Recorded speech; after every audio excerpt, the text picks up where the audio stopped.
गुरु ब्रह्म महिमा अलेख शरण। नमस्कार दर्शक वृंद, आपण मानंकु आजिर राशिफल कार्यक्रम मु एस कुमार स्वागत जनाऊँगी। प्रतिदिन निजर राशिफल जानिबा पाई गुरुकृपा यूट्यूब चैनल को सब्सक्राइब करंतु और पाखरे थिबा बेल आइकन को प्रेस करी ऑल नोटिफिकेशन ऑन करी दियंतु, जहा फଳରେ आमे जेतेबेले वीडियो अपलोड करिवो प्रथमे आपण वीडियो देखि पारिबे। आमर यही वीडियो रे आपण संपूर्ण पंचांग सहित मेष ठारू मीन पर्यंत 12 गोटी राशिर राशिफल विषय रे जानि पारिबे। वीडियो को दयाकरी शेष पर्यंत देखंतु। वीडियोटी भल लागिथिले वीडियो को लाइक करंतु एवं आपणक प्रियजन पाखु शेयर करी जणांतु।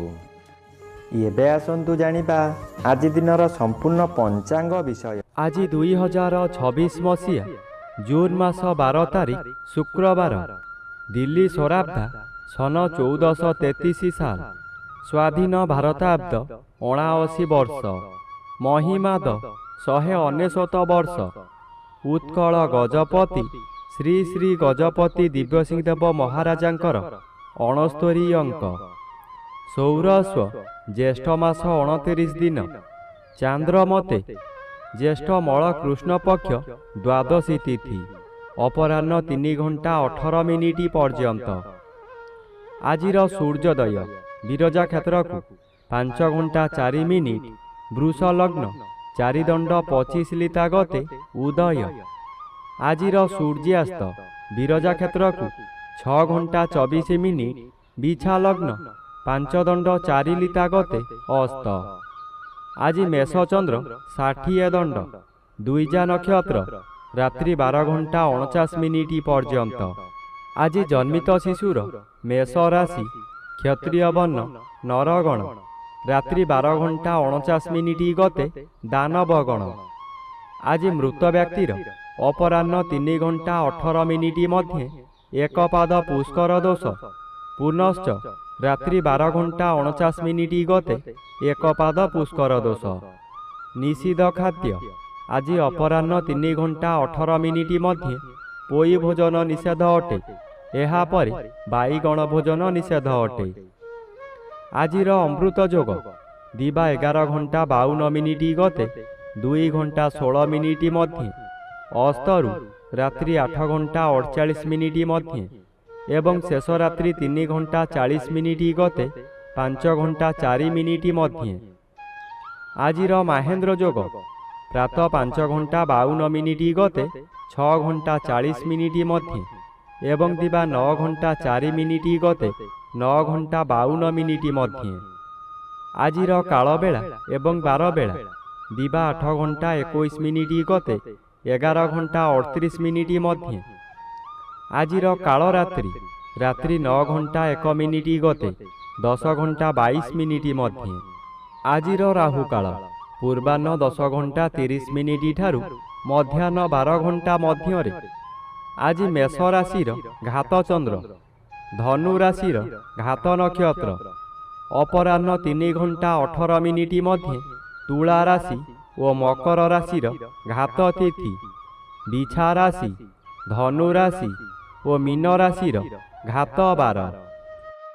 प्रिय बंधुगण, एबे आसंतु जानिबा मेष ठारू मीन पर्यंत 12 गोटी राशिर राशिफल विषय। राशिचक्र प्रथम राशि मेष राशि। आज मेष राशि जन्मित व्यक्ति मानक सकाशे घात चंद्र भोग हेउछि। घात चंद्र सर्वदा अशुभ कराइब।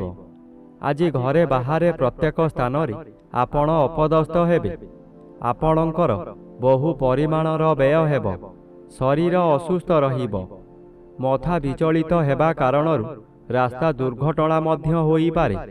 आज आपण निज मन को शांत न कले निजकु निजे दंड देई हैराण और लोकहसा होई पारंती। एबे आसंतु जानिबा राशिचक्र द्वितीय राशि वृष राशि विषय। आज वृष राशि जन्मित व्यक्ति मानक सकाशे द्वादश चंद्र अन्य ग्रह द्वारा बाधा पाउथिबारु अशुभ फल मिलिब एवं जन्म रवि अशुभ। आज यही समय विभिन्न समस्या मान मुंड टेकिब। ଏହା ଆପଣଙ୍କର ଜୀବନର ଆୟକୁ ପ୍ରଭାବିତ କରିବ। ପରିବାର ବ୍ୟକ୍ତି ଓ ସହକର୍ମୀ ବ୍ୟକ୍ତିମାନେ ଆପଣଙ୍କର ଶତ୍ରୁ ସଦୃଶ୍ୟ ଲାଗିବେ। ସ୍ୱାମୀ ସ୍ତ୍ରୀଙ୍କ ମଧ୍ୟରେ ମାନ ମନାନ୍ତର ଘଟିବ। ଆଜି ନିଜର ପାଦ ପୀଡ଼ା ହୋଇପାରେ, ଯାହାଦ୍ୱାରା କୌଣସି କାର୍ଯ୍ୟ କରିବାକୁ ଆଗ୍ରହ କମିଯିବ। ଏବେ ଆସନ୍ତୁ ଜାଣିବା ରାଶିଚକ୍ରର ତୃତୀୟ ରାଶି ମିଥୁନ ରାଶି ବିଷୟରେ। ଆଜି ମିଥୁନ ରାଶି ଜନ୍ମିତ ବ୍ୟକ୍ତିମାନଙ୍କ ସକାଶେ ଏକାଦଶ ସ୍ଥାନରେ ଚନ୍ଦ୍ର ଗୋଚର କରୁଛନ୍ତି। ଏକାଦଶ ଚନ୍ଦ୍ର ବଳଶାଳୀ ଚନ୍ଦ୍ର। ଆଜି ଆପଣଙ୍କୁ ଅଚାନକ ଶୁଭ ଖବର ମିଳିବ। ବ୍ୟବସାୟୀମାନେ ଏହି ସମୟରେ ଆଶାଠାରୁ ଅଧିକ ଲାଭବାନ ହେବେ। ପୂର୍ବରୁ ଯେଉଁ କାର୍ଯ୍ୟ ସକାଶେ ଆପଣ ଅପେକ୍ଷା କରି ହତାଶ ହୋଇଥିଲେ, ସେ କାର୍ଯ୍ୟ ଆଜି ପୂରଣ ହେବ। ପରିବାର ମଧ୍ୟରେ ସ୍ୱାଦିଷ୍ଟ ଭୋଜନ ପ୍ରସ୍ତୁତ କରିବା ସହିତ ଅତିଥି ବନ୍ଧୁମାନଙ୍କୁ ନିମନ୍ତ୍ରଣ କରି ଆପ୍ୟାୟିତ କରିବେ। ଏବେ ଆସନ୍ତୁ ଜାଣିବା ରାଶିଚକ୍ରର ଚତୁର୍ଥ ରାଶି କର୍କଟ ରାଶି ବିଷୟରେ। ଆଜି କର୍କଟ ରାଶି ଜନ୍ମିତ ବ୍ୟକ୍ତିମାନଙ୍କ ସକାଶେ ଦଶମ ସ୍ଥାନରେ ଚନ୍ଦ୍ର ଗୋଚର କରୁଥିବାରୁ ଶୁଭ ଫଳ ମିଳିବ। ଦଶମ ସ୍ଥାନ କର୍ମସ୍ଥାନ ହୋଇଥିବାରୁ ଆପଣ ନିଜ କର୍ମରେ ତତ୍ପର ହେବେ। ଯେଉଁ କର୍ମ କରିବାକୁ କେହି ସାହସ କରୁନଥିବେ, ତାହା ଆପଣ କରି ଦେଖାଇଦେବେ। ଆପଣ ଅଧିକ ଶକ୍ତିଶାଳୀ ହୋଇ ଉଠିବେ। ମନରେ ସାହସ ବଢ଼ିଯିବ। ଗୁରୁଙ୍କର ଆଶୀର୍ବାଦ ମିଳିବ। ପୂର୍ବରୁ କରିଥିବା କର୍ମର ଫଳ ମଧ୍ୟ ଏହି ସମୟରେ ମିଳିବ। ଆପଣଙ୍କର ଇଚ୍ଛା ପୂରଣ ହେବ। ଏବେ ଆସନ୍ତୁ ଜାଣିବା ରାଶିଚକ୍ରର ପଞ୍ଚମ ରାଶି ସିଂହ ରାଶି ବିଷୟରେ। ଆଜି ସିଂହ ରାଶି ଜନ୍ମିତ ବ୍ୟକ୍ତିମାନଙ୍କ ସକାଶେ ନବମ ଚନ୍ଦ୍ର ଅନ୍ୟ ଗ୍ରହ ଦ୍ୱାରା ବାଧା ପାଉଥିବାରୁ ଅଶୁଭ ଫଳ ପ୍ରଦାନ କରିବେ। ଆପଣ ଯେଉଁ କର୍ମ ପୂର୍ବରୁ ଆରମ୍ଭ କରିଥିଲେ, ସେ କର୍ମ ଏହି ସମୟରେ ପୂରଣ ହୋଇଯିବ।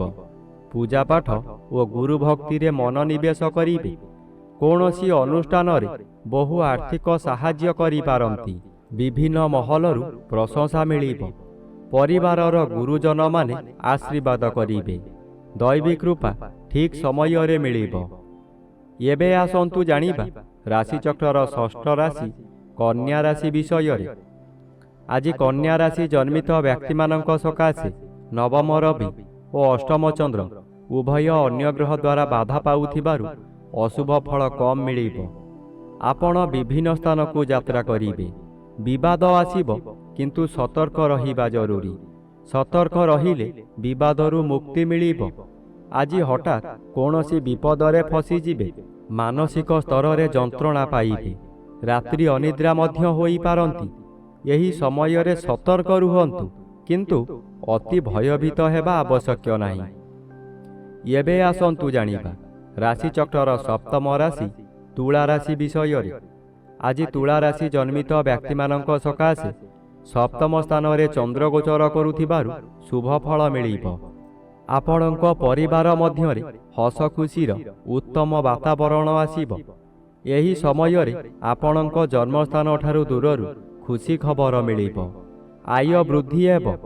ସ୍ୱାମୀ କିମ୍ବା ସ୍ତ୍ରୀ ଜଣେ ଅନ୍ୟ ଜଣଙ୍କୁ ନିବିଡ଼ ଭାବରେ ଭଲ ପାଇବେ।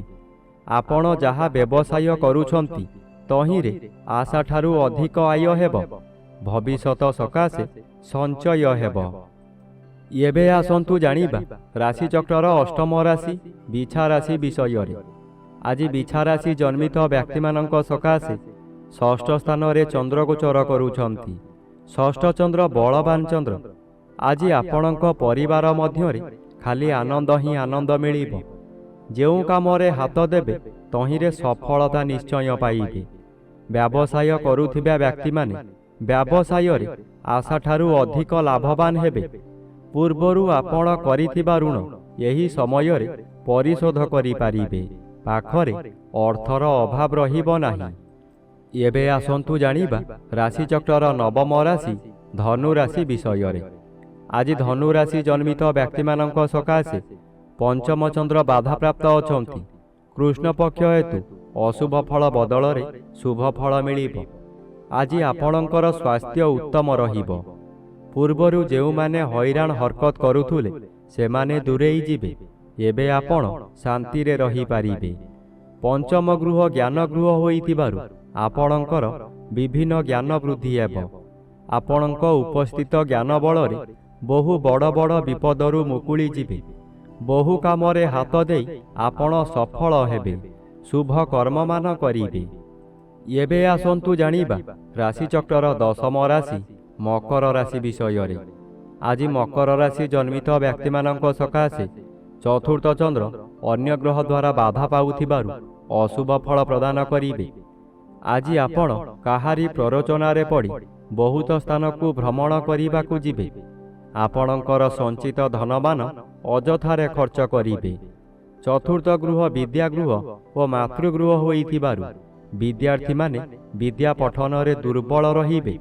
ମାତାଙ୍କର ଶରୀର ଅସୁସ୍ଥ ରହିବ, ଥଣ୍ଡା କାଶ ଆଦି ଲାଗି ରହିବ। ଆପଣଙ୍କର ଦୁଃଖ ପରେ ଦୁଃଖ ମାଡ଼ି ଆସିବ। ଏବେ ଆସନ୍ତୁ ଜାଣିବା ରାଶିଚକ୍ରର ଏକାଦଶ ରାଶି କୁମ୍ଭ ରାଶି ବିଷୟରେ। ଆଜି କୁମ୍ଭ ରାଶି ଜନ୍ମିତ ବ୍ୟକ୍ତିମାନଙ୍କ ସକାଶେ ତୃତୀୟ ସ୍ଥାନରେ ଚନ୍ଦ୍ର ଗୋଚର କରୁଥିବାରୁ ଶୁଭ ଫଳ ମିଳିବ। ତୃତୀୟ ଚନ୍ଦ୍ର ବଳବାନ ଚନ୍ଦ୍ର। ଆଜି ଆପଣଙ୍କ ସ୍ୱାସ୍ଥ୍ୟରେ ଉନ୍ନତି ଘଟିବ।